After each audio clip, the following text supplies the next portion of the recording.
Okay, let's look at Standard 5, Substandard C. Explain. Explain the key features of the Constitution. That's what we need to do. But it says here specifically the Great Compromise. That's one thing we need to look at. Separation of powers, the influence of Montesquieu. We've talked about that already. We're going to talk about it again. Limited government, and the issue of slavery. Let's talk about the Great Compromise first. And we're going to see the theme of compromise. So we're going to look at these key features of the United States Constitution, and in this first part we're going to look at the Great Compromise. What is it? Okay. If there's a compromise, then something was settled. There's an argument. Essentially what we're going to talk about is the creation of the United States Congress. This idea that we have a U.S. Senate today and a U.S. House of Representatives today. A bicameral legislature in the United States today. We have a bicameral legislature. Bicameral means two houses or two chambers, and in the northern chamber we have the U.S. Senate, and then the opposite is the U.S. House of Representatives. This is a Capitol building here. The Great Compromise is going to create our current Congress, our bicameral legislature that makes laws in the United States. And we see this when we look at the two different bodies that are within our legislature. The United States Senate, this chamber here, and then the House of Representatives, this chamber here. So there was a big argument at the Constitutional Convention, and one of the most heated at the convention was this issue of state representation in this new national legislature of the national part of government that's going to make the law. How would each state be represented in that legislature? So the essential question is, how would each state be represented in the legislative branch of the new government that was going to be created under the Constitution? And to answer that, let's look back first at the Articles of Confederation. How was it before? Under the Articles of Confederation, there was no bicameral government. It was a unicameral. And to see the difference between those, if you look at, roots of the word, you see, or prefixes of the word, cameral means chamber or house, right? So we have this prefix bi means two, and uni means one. And if we use an example of a bicycle, a unicameral bicycle has only one wheel. Uni, one.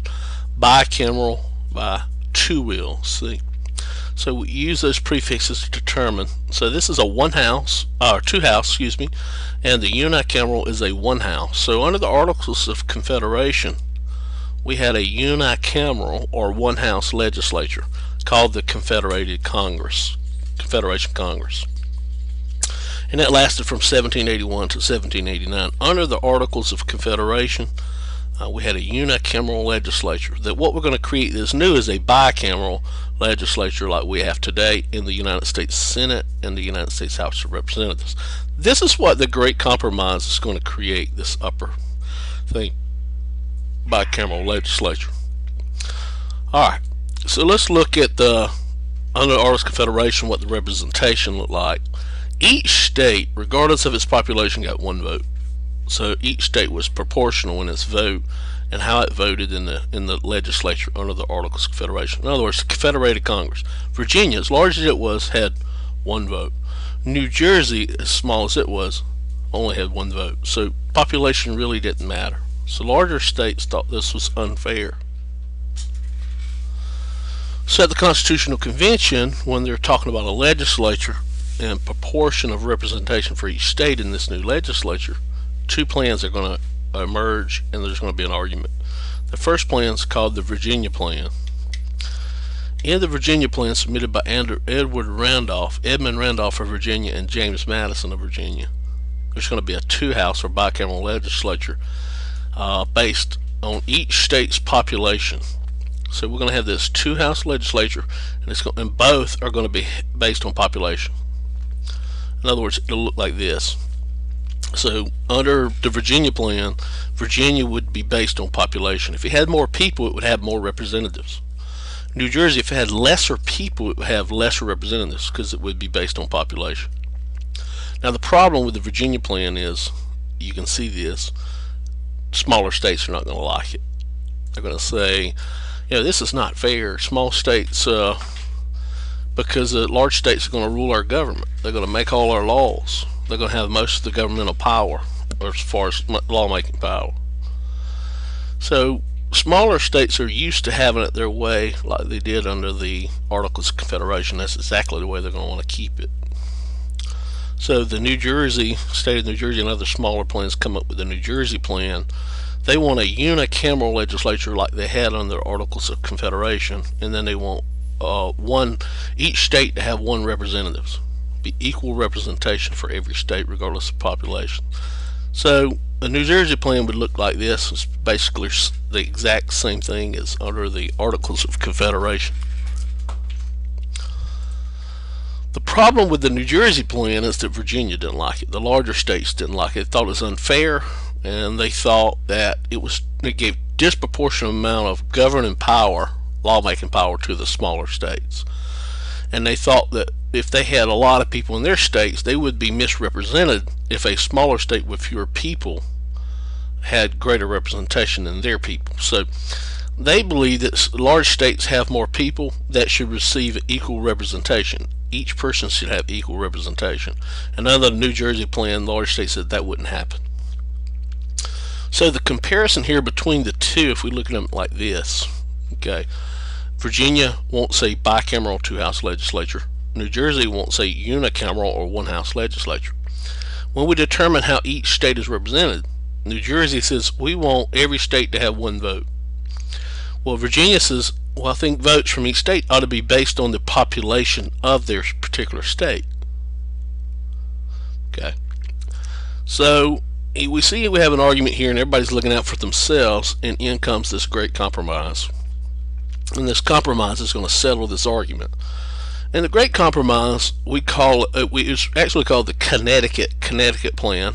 A delegation from Connecticut come in and said, here's the solution. We call it the Great Compromise. It's going to resolve this conflict between the Virginia plan and the New Jersey plan, and it's because it's going to create a bicameral legislature, or a two-house legislature. And they're going to do it in the upper house. They're going to say, let's base that on equal proportion, and let's make the small states happy. And then in the lower house, call it the House of Representatives, and let's base it on population, make the larger states happy. So it's going to look like this.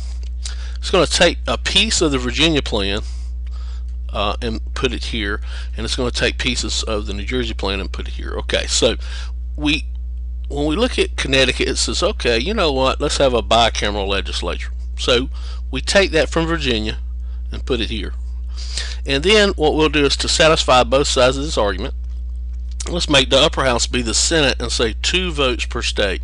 That way we'll satisfy these smaller states, New Jersey, and make sure they feel like they're represented. Okay. And then we'll create the lower house, and let's base it on population. Okay. And we'll take that from the Virginia plan over here and add it here. Now, when a bill becomes a law, it has to pass through both the upper and the lower house. That way, small states are represented here in the Senate, and then larger states are represented here in the lower house. And so that settled this conflict between large states and small states and made sure that they were equally represented and happy.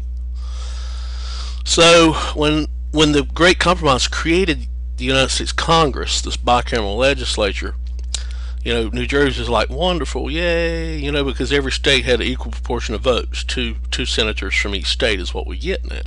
So this is going to satisfy the small states. And then the House of Representatives is going to be based on population.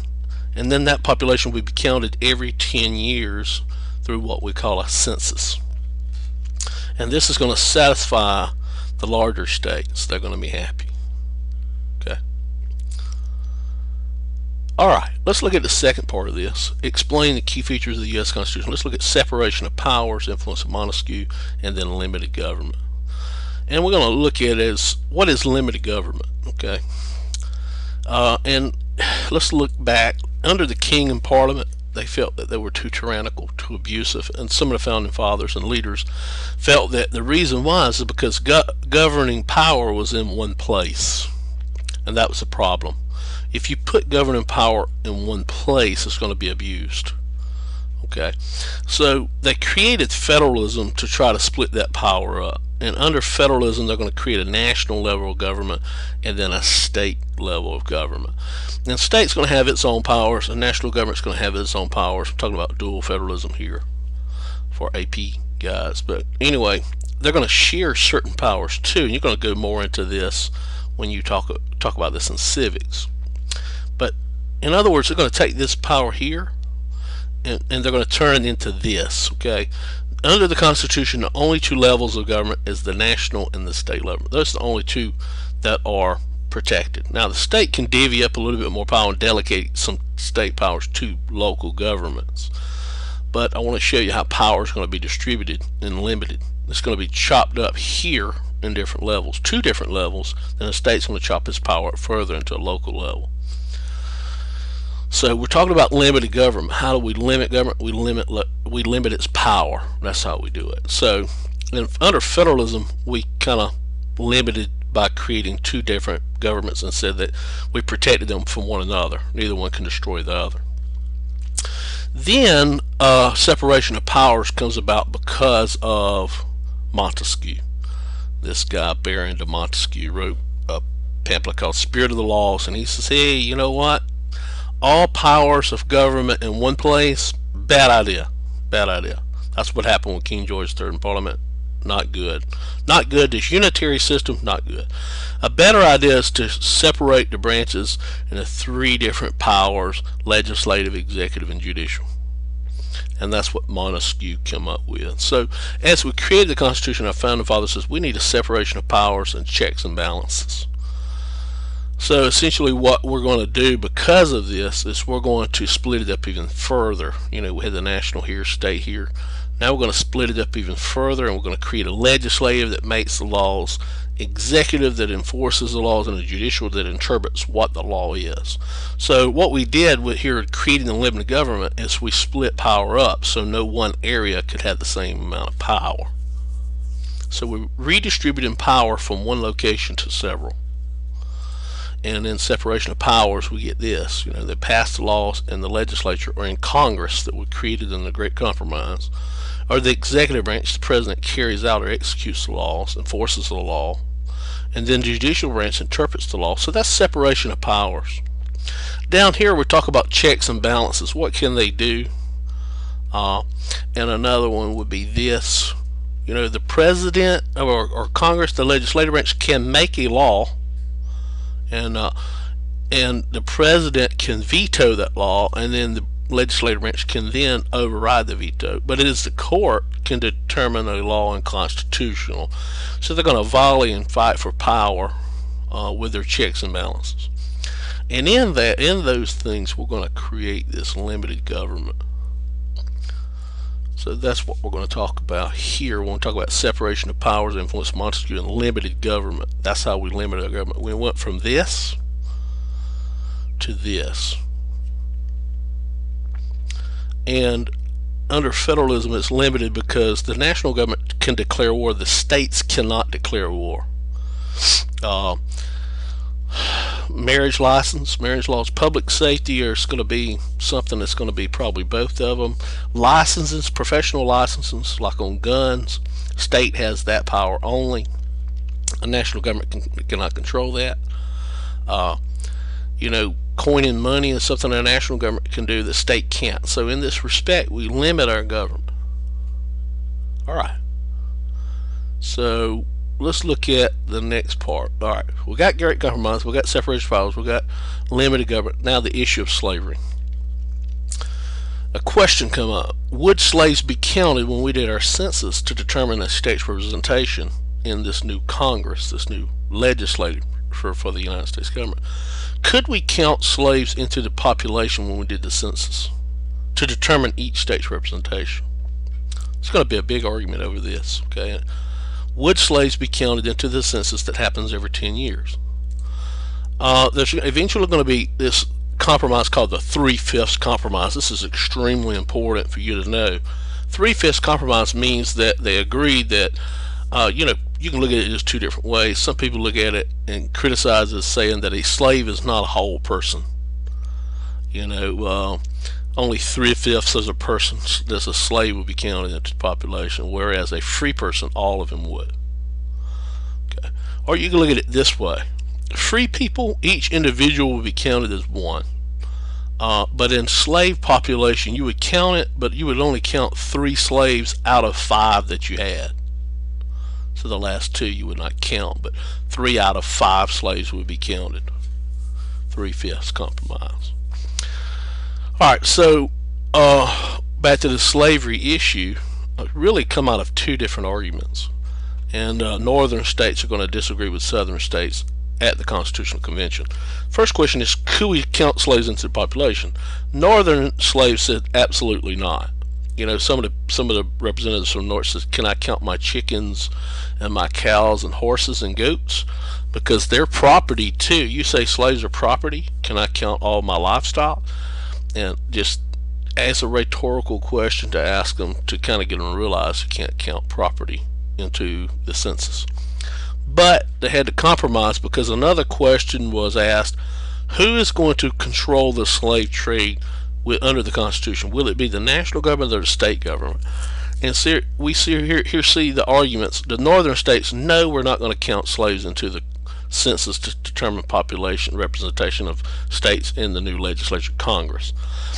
And they say that the national government will control the slave trade.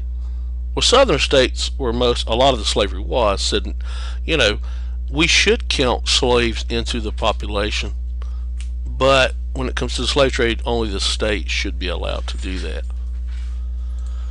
So in making the compromise, the northern states and southern states come up with, we will count 3 out of every 5 slaves, or 3/5. And then on the slave trade part, it says the national government would, but not for 20 years, the southern states. So that was a compromise. Each side gave up something in the compromise. Somebody lost something, somebody gained something. Alright, so what end result was with the counting of slaves at 3/5 compromise, which is extremely important, 3 out of 5s would be counted. Under the slave trade compromise was where the national government would control the slave trade, but not for 20 years.